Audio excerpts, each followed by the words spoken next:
So, da ni'n sicr yn edrych ymlaen at weld y plant i gyd. Wedi gweld isio nhw'n ofnadw dros yr wythnosau diwetha. Mae gyda ni asesiad risg newydd, mae eisoes gyda ni system o lanhau dwylo yn gyson iawn. Mwyn dilyn y canllawiau, bydd aelod o staff yn cwrdd â rhieni wrth y giat a croesawu'r plant mewn. Byddwn ni hefyd yn cymryd tymheredd pawb wrth iddyn nhw gyrraedd. Bydd y plant yn cael eu gosod mewn 2 grŵp, dim mwy nac 8 o blant gyda 2 aelod o staff.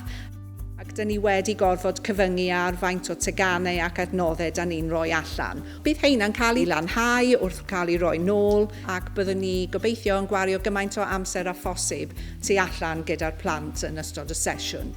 Ni'n rili falch bod ni wedi cael ymateb mor gadarnhaol gyn y rhieni. Mae dros 3/4 ohonyn nhw wedi dweud bod nhw yn awyddus iawn i ddod â'r plant nôl. Y peth pwysicaf i ni ydy bod y plant yn teimlo'n saff ac yn hapus. Y neges ni i'r rhieni yw fod angen iddyn nhw gysylltu gyda ni os oes ganddyn nhw cwestiwn, os dyn nhw'n poeni am rhywbeth. So, da ni'n sicr yn edrych ymlaen at weld y plant i gyd ac yn edrych ymlaen at eu croesawu nhw, gwneud yn siŵr bod nhw'n teimlo'n hapus a rhoi cyfleoedd cyffroes a diogel iddyn nhw dros y mis nesaf.